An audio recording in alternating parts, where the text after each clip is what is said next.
Today's self-defense tip is what to do if someone follows your car home. I'm Alexandria Diamond, self-defense and fitness coach, 5th degree black belt, ranked in multiple arts including Krav Maga, Muay Thai, and Brazilian Jiu-Jitsu. And today, I want to talk to you about, ladies, what if someone's following your car home? What do you do to make sure you and your family stay safe? Well, at some point it's happened to all of us, right? We're driving home or driving somewhere and we realize that the person behind us has been behind us for an incredibly long period of time. To that point where you're like, okay, what are the odds that this person is going all the same places I'm going? And what does it do? It raises a little sense of pay attention now. Well, 99, probably 0.9% of the time that that's happened to any of us, it's probably just one of the weird coincidences that they just happen to be traveling in the same direction as us. We also don't want to dismiss what to do to make sure we stay safe and not to unintentionally bring harm to our home.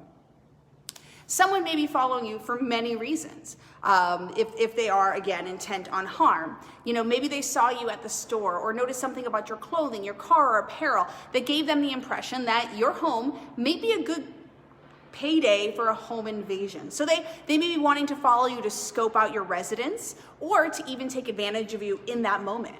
They could have a more violent intent in sexual or harm in nature as to why they would want to follow you. Or it's possible that you unintentionally, or be honest, maybe even intentionally, cut them off in traffic and you're dealing with road rage. Either way, it's important that you know how to handle this kind of situation to make sure that you and your family stay safe. So first and foremost, what do you do if you think someone is following you? Now, number one, when you first notice someone following you, if you know for a fact that they have violent intentions or they're being aggressive, you know, it's very clear by the way they're driving or they're yelling at you or flipping off obscenities, you're gonna skip number one because already it's escalated to number two.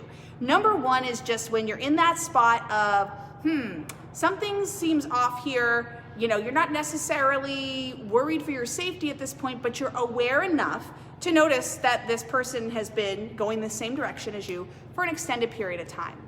In those situations, you want to redirect. Don't drive directly home.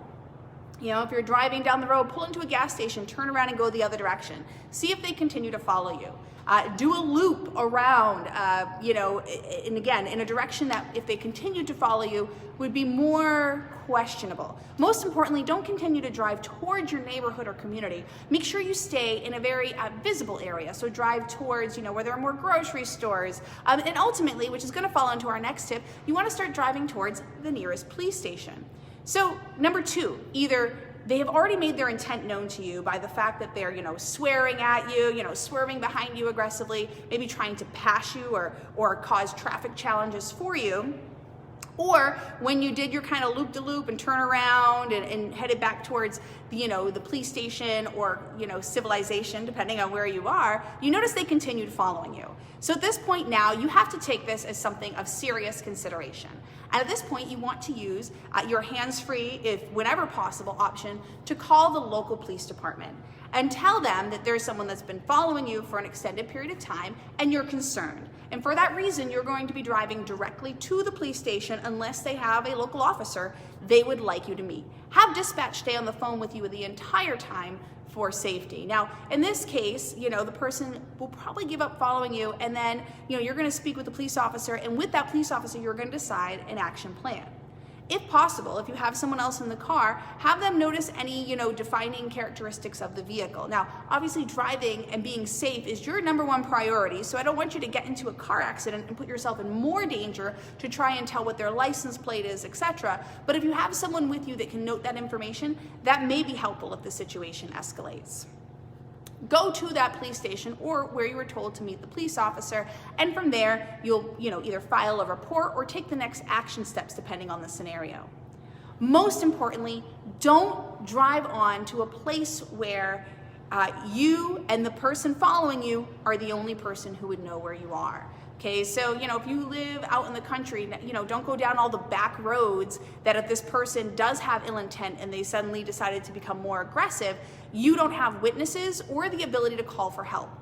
Generally, an attacker, unless they are significantly delusioned with drugs or alcohol, wants to make an attack on the down low. They don't want to draw a lot of attention to themselves. So in the 3 situations that I named up front, especially the first 2, whether they're looking to case a home or to attack you in a private way in a sexual nature, both cases, they don't want everyone knowing what they're thinking. So if you're in a public area and making it challenging for them to keep, you as their focal point, they won't be able to follow you home. But if you take some, side road that's hardly ever traveled that you think, you're being sneaky, you actually put them in an advantage of an opportunity that if they want to escalate and not wait to do whatever it is that they may be thinking of doing, you've kind of given them the golden opportunity to do that. So again, don't go off the beaten path or go out of the way. Remember, you're in your vehicle. You have a certain element of safety in your vehicle. As long as that person cannot get into your vehicle or harm your vehicle, again, like on a side road, maybe trying to hit you or block you, you're safer there because you can drive away. So if that person, suddenly pulls over and starts waving at you, don't stop. If you stop and they jump out of their car, you're at a red light and they, jump out of their car and start to follow you, you move your vehicle. I don't care if you're going to get a traffic violation. Obviously do it safely, don't start a 10-car pileup, but use the fact that your vehicle in and of itself is a weapon to keep you safe, to do just that. Keep you safe. Use it to get yourself out of the situation, to find a place of safety. And again, immediately get in touch with the local law enforcement. Don't go to your home or your community because all you'll be doing is leading them back to the area you live. Again, like I said at the beginning, 99.9% of the time, when you look in your rearview mirror and you're like, hey, wait a minute, that car's been going the same way as me for 20 minutes, it's a complete coincidence. I'm sure most of us can think of at least one time that we're like, wow, that car's still following me. And then later you found out it was your neighbor and it just so happened they were coming from the same area you were that day. The most important part of being safe is being aware so that you don't have to live in fear. If you have any other questions or ways that I can help you learn more about personal protection or safety or self-defense, please make sure to drop it in the comments. And that's Tuesday's self-defense tip.